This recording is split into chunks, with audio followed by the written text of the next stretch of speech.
What's up, everybody? This is your girl, Miss Terrell. Thank you so much for stopping by Esteemed Queen and Mentality. For all of our returning subscribers, hola. For all of our new subscribers, hello. And we're going to jump right into it. I got a lot going on today in the office. Super excited. Already super tired. But it is all good.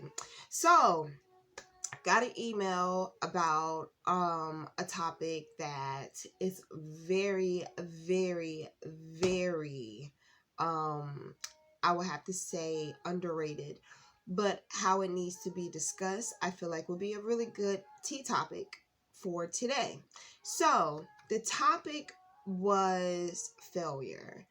um and they wanted me to talk about it. So let's just dive right on in there. So, the thought of failure, no one likes. Absolutely no one likes. And believe it or not, I struggled trying to put together the storyboard for this whole entire topic. So since nothing seemed to work putting it on paper, we're just going to talk about this organically, which all of our tea topics do.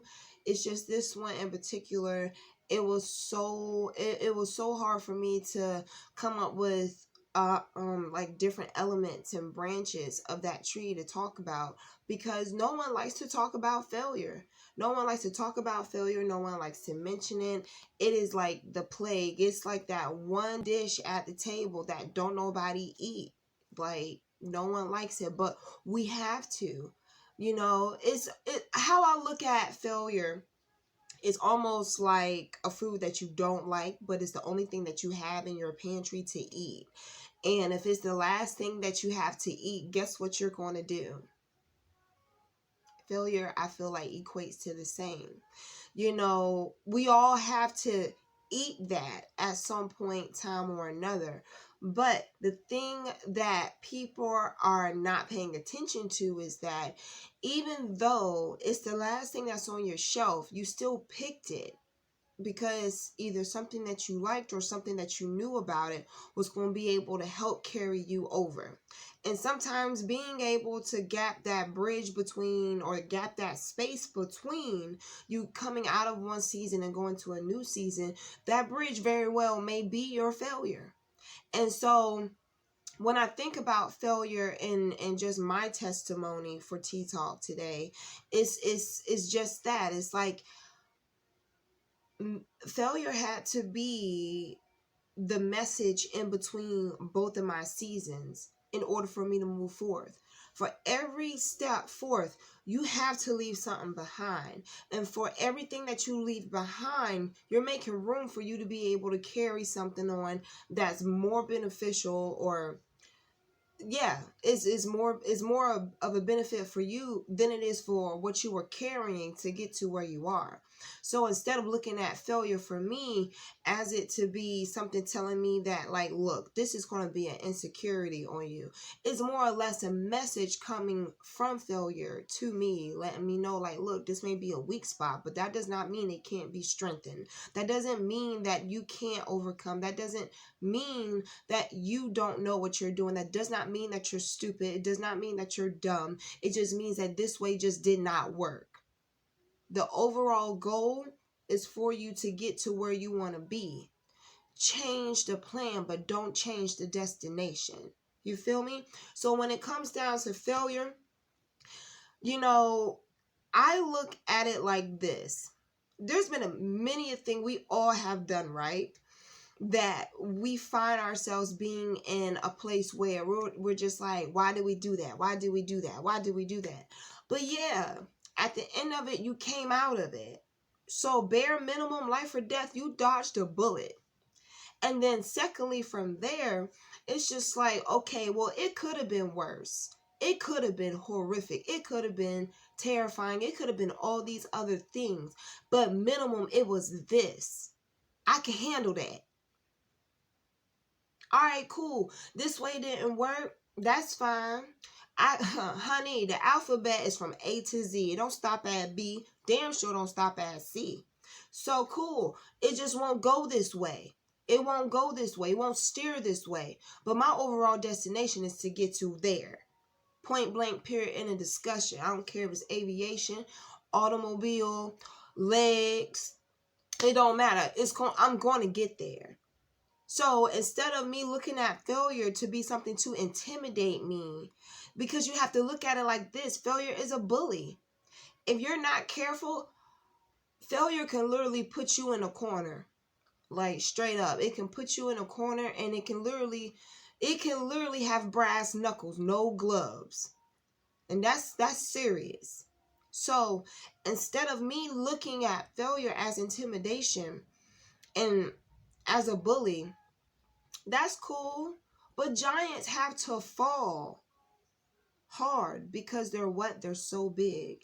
And sometimes we inflate our own mental infections into our system, where we feel as if, like, when it comes to failure is telling us that we need to stop this ain't meant to be, this isn't for me, this isn't the dream that I'm supposed to have, there's something else that's out there for me. Well, you need to give a message to failure, and you need to let it be known that it doesn't matter how hard you fall, you still get back up. Do you think you'll be pissing in the toilet sitting down if you weren't potty trained? Do you think you would have known when you needed to go to the bathroom had you not been potty trained? How many times did you have to piss on yourself for you to understand that, you know what, I can't hold it, I don't like it, it stinks, it's sticky, whatever it is? How many times did you have to repeat that pattern and that practice until you were able to move on? And now that you've been able to move on and pull down your own pants and use the bathroom, you know where the restroom is.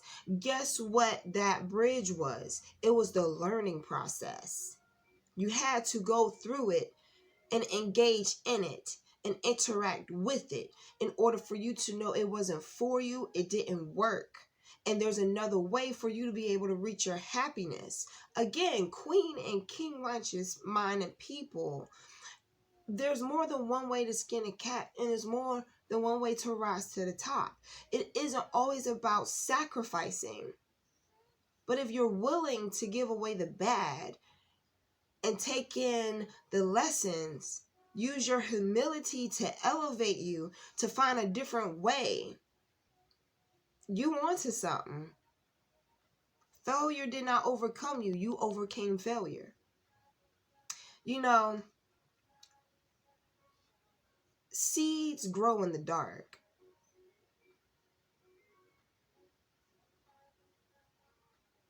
Olives are pressed for oil. And diamonds and rhinestones don't go through the same process. They don't last long either.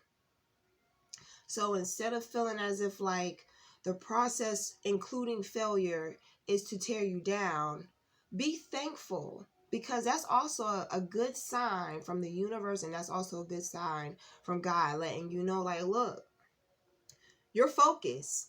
You know how you know you're focused? You saw that wall.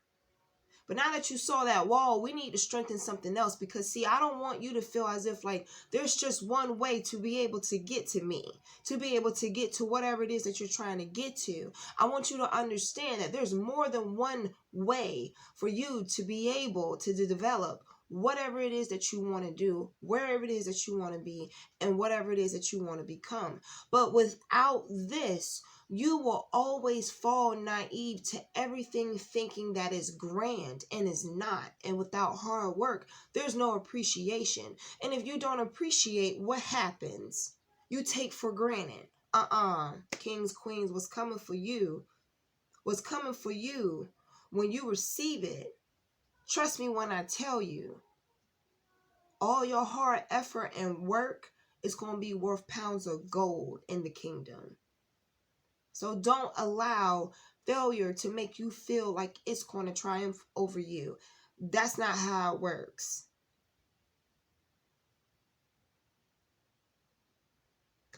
The best people, the most incredible, profound people that I've met in my life were very quiet people. And they had a lot of wisdom.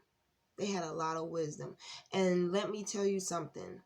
Back then, you know, before my time, before I was born, they had alcohol and drugs like heavy to be able to help them cope and get through with whatever was going on at those times. Times have evolved from then, from where those debts have been fulfilled for us to be able to say, you know what? Failure doesn't have no body, it has no form, it has no subject, it has no matter, because it's up here. And if everyone that I've seen and idolized or been mindful of, to be able to help grow, to be a person that is able to hear someone say that they're proud of you, honey, you overcame failure. Not only failure, but fear, because they're cousins and they thought they were going to jump you. Honey, all they did was jump into a pool that they did not know how deep. So one person in life complained and then the other conquered. Which one are you? So that's my little bit of tea for today. Be sure that you like, share, and subscribe. Hit that notification bell down below. Be sure that you head over to the website. We have a lot of raffles going on. We have a couple giveaways that are happening. We have some new projects coming and some new devotionals have been posted. So I hope to see you all next time, and be sure that you appreciate someone. Bye.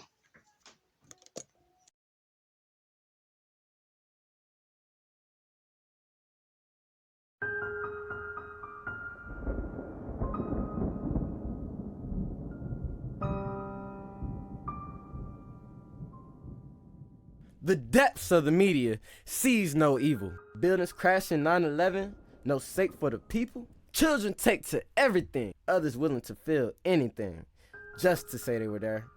Boyfriends, girlfriends, husbands, wives, domestic violence. Do you care? When the curtains close, your head hangs low. You're wishing someone was there. Just turn to me for relief. I know how you feel. I am you. You are me. We share symptoms of the black sheep. Aren't you aware? This image, I remember howling winds, nights trying to hustle to 10 degrees, ash on my knuckles. Coke in my long john, sipping on a brisk. A tall glass of nigga, please, we get a sip of this. Coke in my long john, slave to the sin. Call me young Coke if the cops try to frisk. I may get a grip, I may get a grip. A man slapping 20s, lobster tails and some shrimp. I used to bump Wayne all day as a pimp, now I'm past Wayne, Drake and going in.